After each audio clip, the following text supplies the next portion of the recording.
क्या आपको अक्सर पेट साफ करने में दिक्कत होती है? ये कुछ 5 डेली हैबिट हैं जो आपको पाइल्स होने का कारण बन सकती है। मेरा नाम डॉक्टर ओम प्रकाश यादव है, मैं एक जनरल फिजिशियन हूं। मैं आज आपको इन सब चीजों के बारे में बताऊंगा कि डेली हैबिट को कैसे आप सही रख सकते हैं जिसकी वजह से पाइल्स ना हो। पाइल्स क्या होता है कि पाइल्स जैसे जैसे आपकी एज बढ़ती है पाइल्स होने का चांसेस बढ़ता है। पाइल्स जो होता है swelling in the blood vessel around the anorectal region. तो ये पाइल्स जो होती है दो तरह की होती है, या तो एक्सटर्नल पाइल्स या इंटरनल पाइल्स, या तो दोनों तरह की पाइल्स हो सकती हैं। पाइल्स किनको कॉमन होती है? जिनको प्रोलॉन्ग्ड कॉन्स्टिपेशन होता है, बहुत देर तक कॉन्स्टिपेशन रहता है, या बाउल मूवमेंट जो होता है इरेगुलर होता है, या उनके प्रेशर पड़ता है ब्लड वेसल में जो एनोरेक्टल रीजन में होती है। तो ये 3 रीजन होते हैं जिनकी वजह से पाइल्स होने के चांसेस होते हैं।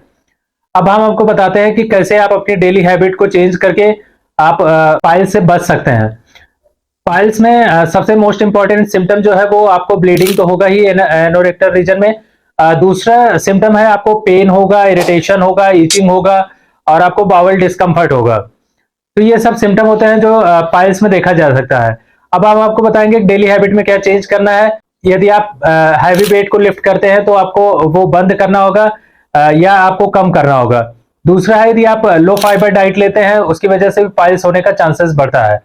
तीसरा चीज है आपको यदि आप हॉट या स्पाइसी फूड ज्यादा खाते हैं तो उसको आपको बंद करना पड़ेगा। चौथा चीज है यदि ओबेसिटी है तो आप एक्सरसाइज करके कम करिए। पांचवा चीज है यदि आप सिटिंग या प्रोलॉन्ग्ड सिटिंग होती है, यदि आप ऐसा कोई वर्क कर रहे हैं तो उसको भी आपको कम करना है, बीच बीच में आपको उठना पड़ेगा। नेक्स्ट चीज है यदि आप लेटरिन करते वक्त आपको जोर लगाना पड़ रहा है, स्ट्रेनिंग कर रहे हैं बाउल मूवमेंट करते वक्त, तो आपको जोर नहीं लगाना है, उसकी वजह से भी पाइल्स होने के चांसेस होते हैं।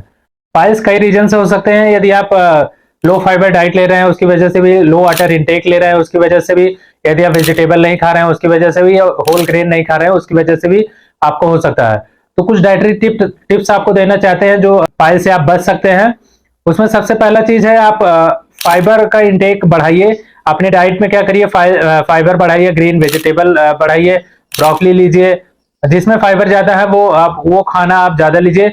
और आप वाटर इंटेक बढ़ाइए, आप पानी ज्यादा से ज्यादा मात्रा में पीजिए। फ्रूट को ज्यादा ऐड कर सकते हैं या होल ग्रेन को ऐड कर सकते हैं जो आपको इजिली डाइजेशन में हेल्प करेगा और आपको जो स्ट्रेनिंग होती है वो भी कम हो जाएगी।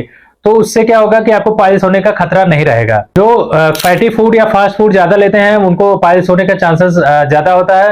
तो यदि आप ये सब चीजें ले रहे हैं तो आप उनको कम कर दीजिए या बिल्कुल बंद कर दीजिए, तो आपको पाइल्स होने का चांसेस कम हो जाएगा। तो आपको करना क्या है कि वेजिटेबल और ये सारी चीजें ऐड करनी है, फास्ट फूड कम करना है, मैदे से यूज होती हैं चीजें उनको आपको एकदम से बंद करना है।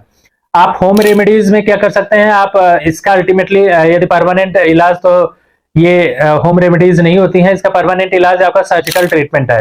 लेकिन यदि होम रेमेडीज में ले रहे हैं तो आप होम रेमेडीज में करिए क्या, वेनोकॉन्स्ट्रिक्टर ले लीजिए, पेन किलर ले लीजिए, सीड्स बात करिए जो कि बहुत जरूरी होता है इसमें। बाकी ऑइंटमेंट लगाइए, जो बाकी स्टूल सॉफ्टनर ले सकते हैं जो आपको अल्टीमेटली फायदा करेगा। बाकी अल्टीमेटली इसका परमानेंट ट्रीटमेंट एक सर्जरी ही है।